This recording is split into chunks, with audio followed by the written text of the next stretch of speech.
Hello, Balipara Foundation.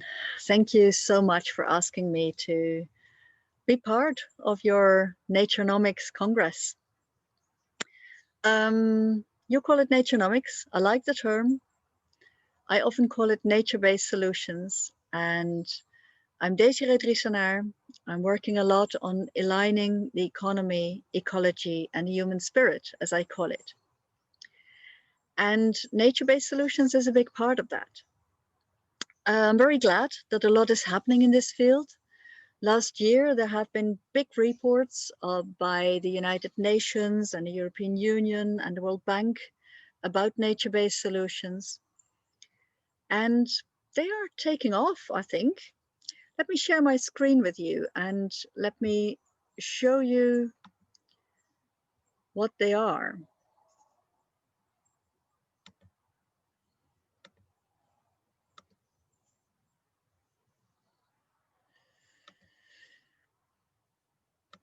This is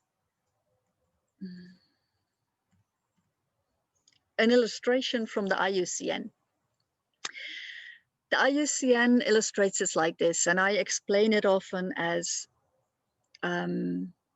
solutions for humans. They create multiple values for humans, for economies, and they create multiple values for biodiversity, for nature. So if you combine them, then we can really have an economy that matters. Our economy as it is now is based on scarcity, and ecology is always based on abundance. Ecology is always abundant. Nature doesn't know any different. So if we take ecology as a basis for our economy, we will be able to create an abundant economy as well. For me, that always starts with ecosystem restoration. The years that I've been working now in this field, I've done a lot of ecosystem restoration, and it's really possible to restore ecosystems, to make sure that the degraded areas, the overgrazed areas, the polluted areas by fertilizers, too much fertilizers and chemical sprays, that we restore them. And you see it in big scale as well. It's like the Lost Plateau in China. It's a whole area, the size of the Netherlands, my country.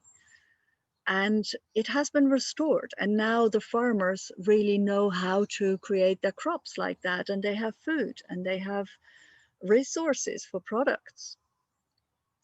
So how will it work? I think we need a lot of systemic design. It all starts with designing the systems, designing the waste, designing without pollution, designing in such a way that ecosystems are happy and the humans are happy. We also should show that it's possible because there are lots of companies doing it. And it's very important to experiment further. There's still a lot we don't know. There's still a lot of science that's needed, and we need to do. So how can we break from traditional industrialization? I think the most important thing is that we think in value and not just in money. We create multiple values with one business case. We can use synergy instead of scale to build value upon value upon value in a business case. And it's very important to do it in a local setting, because everything we create should be embedded in local ecosystems and in local culture. Innovation and technology should have one focus, and that's life. We should not create the technologies that destroy life. We should really think just life. And then we can create a lot. It doesn't all have to be technology either. We can do a lot of design solutions and do it smart. Do it smart in the ways that nature teaches us. This year I was in Indonesia in a project where they create the perfect environment for restoring mangrove forests. They built dams, and then the sediments are coming in and being trapped. And then the seeds in the soil will germinate and will regrow into forests of mangroves. So that's a really good design solution, because they also combine that with organic fish farming and other ways of creating things with the forest and with the ecosystems. Also, I see a lot of innovation nowadays with local, abundantly available materials like bamboo, like industrial hemp, like seaweeds. We can make fabrics with that. We can make cosmetics. We can make food and animal feed. So it's all possible. On a macroeconomic level, I think it's very important that governments make radical choices and invest the money to unleash the businesses that we really want.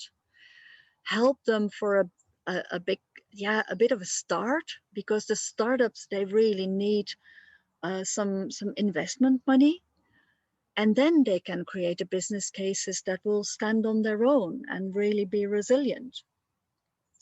Then we can also phase out what we don't want anymore. And we should be rather radical in that, I think. In 2016, I was in El Hierro.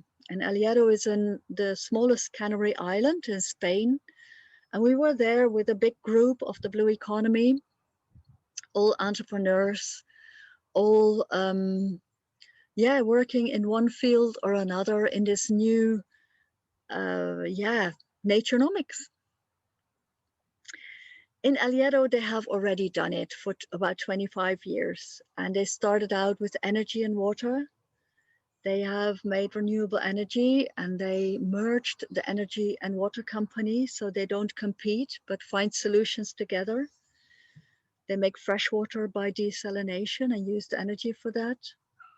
And also a lot of the proceeds, the revenues of that company stay in the local community because the community owns part of the company. So a lot of the money stays in the system and can build new projects in the economy. They restored their ecosystems with terra preta in 8 years' time, made it organic. And then now they're building all kinds of value, from winemaking to fisheries. They restore the oceans. So yeah, it's a really good example, and it was very inspiring for me to see that it can happen in an area. And at this moment, I see a lot of areas now, starting out, trying it, starting with one project or the first three, and then, who knows what will be unleashed. In your area, you have the Assam tea plantation, an organic tea plantation, and I hope there might be in connection to a lot of the other Naturenomics ways to do stuff. So I really hope it takes off from there. So what are the steps for a resilient local economy?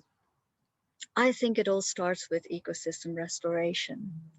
I think it's also very important that we are self-sustaining on basic needs. This is the basic needs.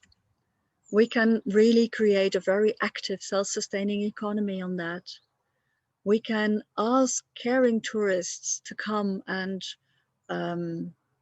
contribute to our economy, and we will be restoring ecosystems.